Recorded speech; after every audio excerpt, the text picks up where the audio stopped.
Arjun arrived on a cold Tuesday in November, in a town defined by narrow streets and long winters. His father was described only as being somewhere else, a phrase used to suggest a man could simply misplace himself and never be found. His mother, Priya, lived in a state of permanent exhaustion. She worked double shifts at a garment factory until her hands ached and her eyes forgot how to be curious. She provided the essentials: food, clothing, and a flat kept just warm enough to survive the winter. But she never held Arjun with the physical presence children require. She looked at him with the vacant stare of someone performing a duty, rather than a mother seeing her child. His grandmother provided the household's only flicker of warmth, filling the space with the scent of sandalwood and stories of ancient gods.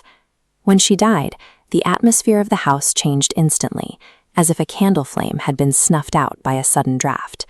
This silence created a specific type of trauma.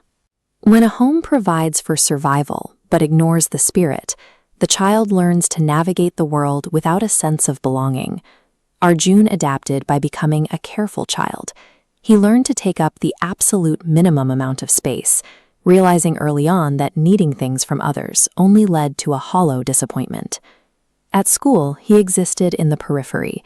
Teachers' eyes skipped over him during roll call. Classmates talked around him as if he were a stone in a stream, present but separate from the current. He protected himself by adopting a private narrative. He told himself he didn't need people and that being alone was a chosen, manageable state. Every night, he stared at the water-stained ceiling of his room, trying to decode the ease with which other children moved through the world. They seemed to possess a set of social instructions that he had never been granted. He reached a conclusion that would haunt his adolescence. Love was a finite resource, and it was intended for everyone but him. To manage the absence, Arjun began to study other people's lives from a distance. He became a silent observer of the mundane affection shared between strangers at bus stops and in parks. He filled a notebook with precise sketches: a mother pulling a sweater over a child's head, or an old man and a stray dog sleeping in a patch of winter light.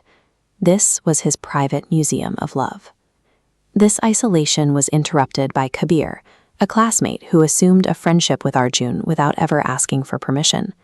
Kabir's family lived in a house loud with cooking, arguments, and the kind of laughter that welcomed outsiders. For the first time, Arjun was touched by casual warmth. Kabir's mother pressed food into his hands and called him Beta, making him suspect that the walls he had built around himself were not as permanent as he thought. The very existence of his sketchbook was an act of hope.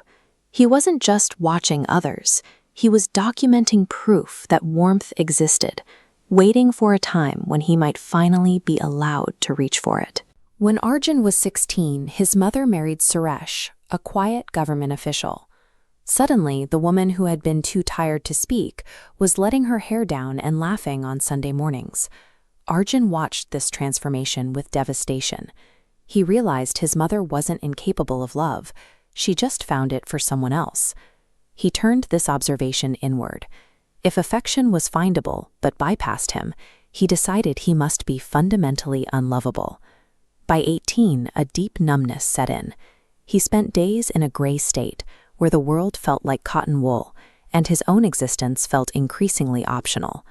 Kabir refused to let Arjun fade away.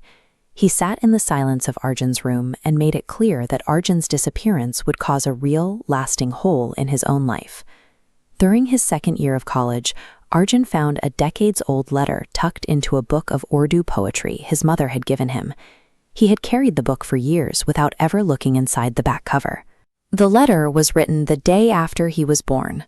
In it, his mother confessed her terror of being too broken to be a parent, and her shame that her exhaustion often spoke louder than the intense love she felt for him.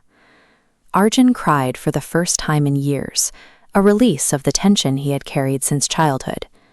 That night, he called his mother, and for the first time, they both began to acknowledge the distance between her feelings and her actions. Through therapy, Arjun began to view his mother's coldness as a failure of communication.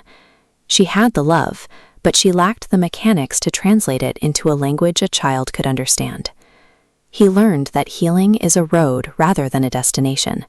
He didn't lose the weight of his past, but he learned to carry it in a way that allowed him to keep moving forward. Arjun eventually moved to Bengaluru to work as a designer. The thousands of hours he spent as a boy obsessively analyzing human behavior, the exact angle of a father's arm or the subtle crinkle of a laughing face, gave him a professional vocabulary for visual emotion. He met Nandita, a woman who fell in love with his unique quality of attention. She saw his habit of watching the world as a remarkable strength, a sign of someone who found everything slightly miraculous. His life today is a chaotic, chosen family.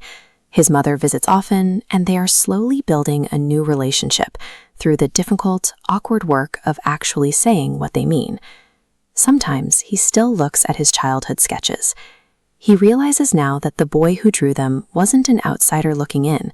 He was a witness, keeping a record of what was possible, preserving his faith until he could find his own way to it.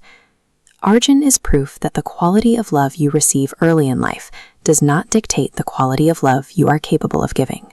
Often, those who had to find their own way to warmth are the ones who hold on to it the tightest.